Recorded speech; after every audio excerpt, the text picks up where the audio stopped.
Do you often have guests complaining to you and you're not sure what to do, say, or respond? Are you usually getting your manager to deal with such guests because you are unsure how to handle these kind of guests? If you want to progress in hospitality industry and become a supervisor, manager, or beyond, you will need to learn how to handle guest complaints. And the best way to do that is to not shy away from such issues and already start taking care of them now. Your manager will respect you for it, and your efforts will not go unnoticed. And if they are, it might be a good idea to take your talents elsewhere. Unfortunately, we are always going to have guests like that in the hospitality industry, and actually, there is an efficient way of dealing with such guests, and it's called L.E.A.R.N. In this video, I will explain what this stands for and how to effectively apply it to your disgruntled guests. And if you've heard of L.E.A.R.N before, then still stick around because many people do not use it correctly or effectively. Guests can get upset about many things, and often it's not anything we have done personally to them. Sometimes they're just being let down by the company, and sometimes they've just had a very bad day and a small thing can set them off. The first thing I would like to share with you is to your own benefit. Do not take anything a guest says personally. Often the things guests say are not directed to you as a person. They don't even know you. All they see is a representation of the company that you work for. As someone that's seen as the face of the company, we often have to endure the frustrations from our guests. Similarly, we also get to witness the beauty of working with guests and with people from all over the world. We see romance, we see joy, and we see personal dramas all play out in front of our eyes, and often this can be a very enjoyable and entertaining thing. It certainly feels good if you make a positive impact on someone's life, even though it may have a seemingly small impact. It could turn out to be a memory they will treasure for the rest of their lives. The funny thing is that when we have a disgruntled guest, it is actually far easier to have an impact on their lives, or at the very least, their day. I will say again, because this is very important, the guest is not personally attacking you as an individual, and it's best to go into any guest conflict with this in mind, because then we can more easily make a rational conclusion and not feel you have to defend your feelings in the matter. Now onto the model you should apply whenever a guest comes to complain to you. The acronym L.E.A.R.N stands for listen, empathize, apologize, react or respond, and notify. I will go over each of them in detail. All steps in this model are important, and none should be skipped because it makes your intentions less impactful. While all steps are important, the first two are crucial ones, but often not done correctly. The first step sounds easy enough. Just listen to what the guest has to say. But it is not as easy as you might think, because proper listening is a very difficult skill, and very difficult skill on its own. I could talk for hours how to listen properly. However, I will try to keep it brief. A disgruntled or upset guest needs to get something off their chest. There is frustration built up inside of them that they need to let out.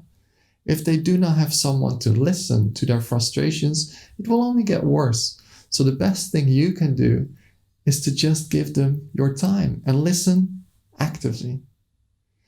There are a few big benefits to listening actively. For one, it builds trust between you and the guest. It also validates the speaker, and they will keep speaking for longer, and maybe they will give you more details, and maybe even the underlying problem, because here's a tip. Often guests are frustrated by an underlying issue and not what they are actually upset with. For instance, a guest that is upset that their room might not be ready is actually not upset by the room not being ready, but more about the implications this has on their lives. Maybe they now can't take that shower before their meeting, or they needed a quiet place to have a Zoom call. If you're not letting your guests talk, How will you know the actual reason for their frustration? There are a few ways to ensure that you are actively listening to the guest. Stop what you are doing. You do not want to be looking like you have anything more important to do than dealing with their frustrations. You cannot be looking constantly at your screen or your watch or even passers-by or any other guests. Your complete focus should be on this guest and this guest alone. This goes hand in hand with our next point. Studies have shown that most of our communications is through non-verbal communication. In fact, only 7% comes from verbal communications, meaning that the actual words that you say. 38% comes from how you say this, such as the tone of your voice, and a whopping 55% is from body language. In other words, more than half of our communication is from things such as posture and face movements. So an important part of active listening is showing with your body that you are listening and open to the guest. We can use another acronym for this, which is O.N.E.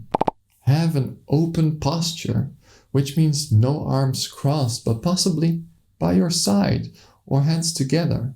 And stand up with your shoulders back. Nodding your head every now and again shows that you are listening and acknowledging what is being said. But do not nod constantly because your nod will become less meaningful.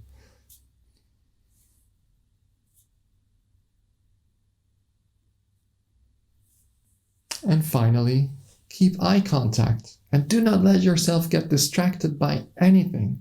And make sure you look the guest in the eye and don't break eye contact. Of course, do this in a non-creepy way and do not have your wide eyes stare without blinking or closing your eyes for a second here or there. So make sure you look naturally, looking into the guest's eyes, and close your eyes every so often and gently look away for a second, but don't look at anything like we just said. So do not stand hunched over with your arms crossed and looking uninterested. Sure. Okay. Yeah. Okay. Of course.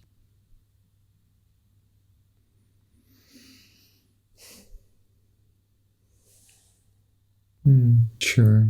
Yes. Absolutely. But instead, stand up straight, shoulders back, and look interested. Really? I can understand how that's a problem. Of course. Absolutely. You're absolutely right. Of course. If you want, you can even keep your arms to the back. I can understand. Of course. Also, do not be afraid of the guest. And if you can, do not stand behind a desk or a waiter station, but come around, remove the barriers, and don't be afraid to get close to the guest that is upset. When you are showing that you are a person and remove the barriers between you and your guests, they will naturally become calmer. Maybe it is because they can feel your good intentions and energy. But if you get closer and listen intently to a guest, they would appreciate that. And they, of course, don't get too close. To show you have been paying attention, it is important to ask questions that are directly related to what the guest has been telling you. If the guest is upset that the air conditioning is broken, you're not going to ask them how their meal was in the restaurant last night, but you can ask them clarifying questions such as, when did your AC stop working? Was it working when you first arrived to the room? Is it blowing any air at all, or does it not come on? What temperature would you like the room to be? When the guest has said everything that he or she needed to say, then you will briefly summarize what the guest has said to you. This will show that A, you have listened to the guest, and B, you have understood what the guest has said. So to continue with our AC example, we might then say, if I understand correctly, you got back to the room yesterday evening around 6 p.m. and you turned on the AC to 20 degrees Celsius or 68 Fahrenheit. And for the entire evening and night, the room was very hot. The guest can then confirm, yes, this is correct. Or add something more, another important thing or another important detail that he or she might feel is important to the summary. Well done, you have successfully listened to your guest. Now that wasn't as easy as you thought it would, was it? I will quickly go over some things that you do not want to do when you're listening to the guest. Do not interrupt the guest at any point in the story. Even if the guest starts repeating himself or herself, this will just add to the frustrations. Do not already formulate a response in your head before the guest is done, because this means you are not actively listening and you're just waiting for them to finish so you can give your response. Do not become distracted, for instance, by other guests or looking at your computer screen. I know I'm repeating myself, but it is very important. And never look at your watch. Any of these things give the impression that you do not have the time for the guest, and you end up making the guest rush, which can cause more frustrations, and you will lose that trust that you are trying to build. Do not mention this has happened before, or something worse has happened before. It is very demeaning if you do this, and you are invalidating the frustrations of the guest. You're indirectly saying that something worse has happened to others, so their problem isn't that bad. Do not pretend to actively listen. It is impossible to pretend to actively listen. If you're pretending, then you're not listening, and your guest will notice when it's time for you to respond. And while the issues facing the guest might be something reoccurring for you, it will have a different impact on each guest's lives. So you can't respond to each of these complaints in the same manner. To finish off the AC issue, this might be a common complaint with the ACs in your hotel, but for some guests, this meant they are not able to get a good night's sleep. Others will feel like they are starting to get a fever or a cold, and some might not have been able to concentrate on their work. Do not judge. You need to block out that voice that is forming an opinion about this guest. It is not important if you feel the guest is exaggerating or being dishonest or creating extra drama. These are all your own opinions, and they have no place when you are actively listening to the guest, and certainly not when you're going into our next step of the L.E.A.R.N model. So, after you've summarized the guest issue, then we can move on to Empathize. And this is a step that everyone forgets. However, I will argue that this is the key to dismantling the guest's frustrations. The key here is to show the guest how you would feel in their shoes. And no, it is not just as simple as saying, I can completely understand, or I would feel the exact same way. Do you? This just comes across insincere if you're not incorporating their story into your empathy. Otherwise, it is just an empty, meaningless line. You will need to mean it. So if the guest in a restaurant or a bar is upset that you can't find their coat in the cloakroom, then you would say something more along the lines of, I can completely understand that you have a taxi waiting and that there's important belongings in your coat and you just want to go home and get some sleep, and that you can't go home without your coat. I would feel the exact same way if I were in your shoes. This line means so much more than just saying you would feel the same. And that is it. You have shown empathy. The reason why many people forget this is that it's such a small thing and easy to forget and skip over. But it connects you with the feelings of the guest. It makes you more human and validates their feelings. The guest will now trust you and trust that you will take this issue seriously and that you will do your absolute best to address these issues. And only now it is time to formulate an apology. Why? You have first built that trust by active listening. Then you have shown that you understand the frustrations of the guest with your empathy. Many always jump the gun and immediately start apologizing, but without first listening and emphasizing, an apology is empty and meaningless. For example, I'm still waiting on my drink. I'm sorry, it'll be right up. What? What are you sorry for? You don't even know what I'm saying. Where has my drink been? What is happening? I'm on my lunch break and I need to get back to work soon. If you apologize too soon, this will just add to the frustrations, as it shows that you are not interested in understanding the guest and just want to finish the conversation. But an apology is not the way to do it. However, if you have actively listened and shown empathy, then you can honestly apologize to the guest, as you have shown that you understand and you're actually apologizing for the way the guest is feeling. You've made it this far. The difficult part is over. The guest is calm now and feels acknowledged and understood and feels that you are sincere in your apology. Now it is time to respond. And with this, there needs to be an action. And this action can't be, I'll just tell my manager, or I'll get my manager. What was the whole point of having this entire conversation with you? That just seems like a massive waste of time now. Even if it is true and you will just need to run things by your manager first, it is not necessary to tell the guest this. You need to come up with an action that will be meaningful to the guest. And if you are unsure what to do, it is no problem asking the guest how they would like to see this resolved. For instance, if the issue has a massive impact on the guest, like, I'm terribly sorry that we've missed your wake-up call and therefore you missed your train to Paris. Yes, this has actually happened in a hotel that I worked at. And now you're not able to spend the day in Paris. It is fine in situations like this to ask for the guest's help. What can I do to make this up to you? I'm happy to see if there's a later train. Would that work for you? Would it be possible to get a train tomorrow and arrange something for you to do today?